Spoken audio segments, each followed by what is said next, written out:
Preface. For some years, being obliged on occasion to answer the question, "What are you working on?"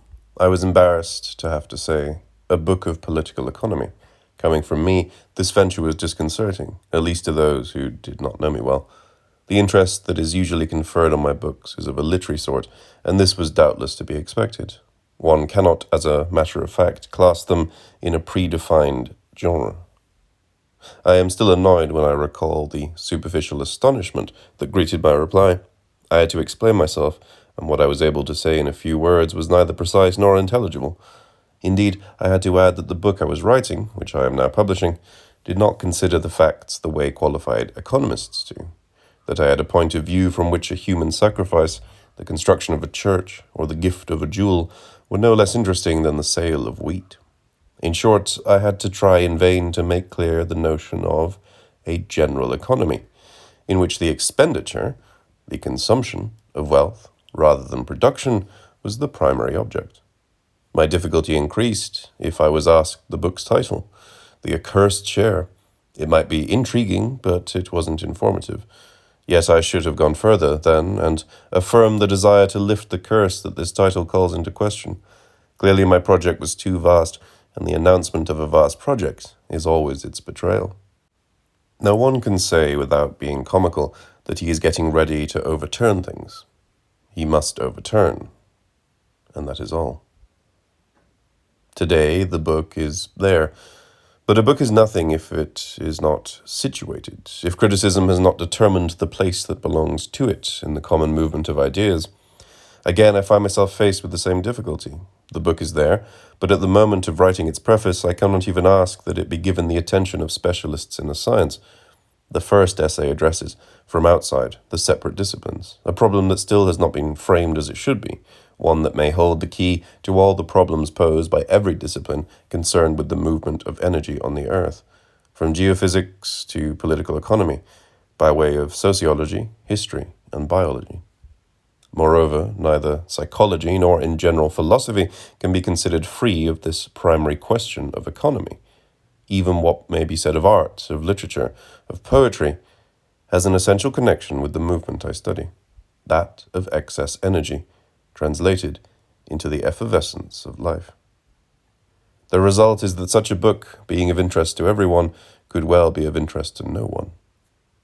Certainly, it is dangerous, in extending the frigid research of the sciences, to come to a point where one's object no longer leaves one unaffected, where, on the contrary, it is what inflames.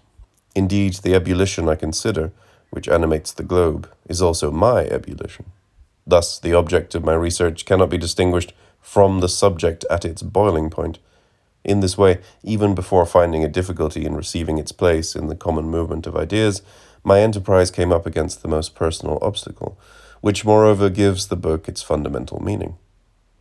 As I considered the object of my study, I could not personally resist the effervescence in which I discovered the unavoidable purpose, the value of the cold and calculated operation. My research aimed at the acquisition of a knowledge. It demanded coldness and calculation, but the knowledge acquired was that of an error implied in the coldness that is inherent in all calculation. In other words, my work tended first of all to increase the sum of human resources, but its findings showed me that this accumulation was only a delay, a shrinking back from the inevitable term, where the accumulated wealth has value only in the instant. Writing this book, in which I was saying that energy finally can only be wasted, I myself was using my energy, my time, working. My research answered, in a fundamental way, the desire to add to the amount of wealth acquired for mankind. Should I say that under these conditions I sometimes could only respond to the truth of my book, and could not go on writing it? A book that no one awaits, that answers no formulated question, that the author would not have written if he had followed its lesson to the letter. Such is finally the oddity that today I offer the reader. This invites distrust at the outset, and yet, what if it were better not to meet any expectation, and to offer precisely that which repels, that which people deliberately avoid, for lack of strength? That violent movement, sudden and shocking, which jostles the mind, taking away its tranquillity. A kind of bold reversal that substitutes a dynamism, in harmony with the world, for the stagnation of isolated ideas, of stubborn problems born of an anxiety that refused to see. How, without turning my back on expectations, could I have had the extreme freedom of thought that places concepts on a level with the world's freedom of movement? It would serve no purpose to neglect the rules of rigorous investigation, which proceeds slowly and methodically. But how can we solve the enigma? How can we measure up to the universe if we content ourselves with the slumber of conventional knowledge? If one has the patience and the courage to read my book, one will see that it contains studies conducted according to the rules of a reason that does not relent, and solutions to political problems deriving from a traditional wisdom. But one will also find in it this affirmation, that the sexual act is in time what the tiger is in space. The comparison follows from considerations of energy economy that leaves no room for poetic fantasy, but it requires thinking on a level with a play of forces that runs counter to ordinary calculations, a play of forces based on the laws that govern us. In short, the perspectives where such truths appear are those in which more general propositions reveal their meaning, propositions according to which it is not necessity, but its contrary, luxury, that presents living matter and mankind with their fundamental problems. This being said, I will urge critics to be somewhat cautious. It is an easy game to raise irrefutable objections to new views. Generally, that which is new is disconcerting and not correctly understood. The objections are directed at simplified aspects that the author does not grant any more than a would-be contradictor, or grants only within the limits of a provisional simplification. There is little chance in the present case that these peremptory difficulties, which stand out at the first reading, have escaped my attention in the 18 years this work has demanded of me. But to begin with, I confine myself to a quick overview, in which I cannot even consider broaching the multitude of questions that are implied. In particular, I have foregone the idea of giving, in a first volume, a detailed analysis of all of life's actions from the point of view that I introduce. This is regrettable in that the notions of productive expenditure and non-productive expenditure have a basic value in all the developments of my book. But real life, composed of all sorts of expenditures, knows nothing of purely productive expenditure. In actuality, it knows nothing of purely non-productive expenditure either. Hence, a first rudimentary classification will have to be replaced by a methodical description of every aspect of life. I wanted first to offer a group of privileged facts that would allow my thinking to be grasped, but this thinking could not have shaped itself if it had not also considered the totality of small occurrences, wrongly supposed to be insignificant. I imagined that it would be equally futile to draw destructive conclusions from the fact that economic crises, which necessarily have in my work a sense in which they are decisive events, are only represented therein in a summary, superficial fashion. If the truth must be told, I had to choose.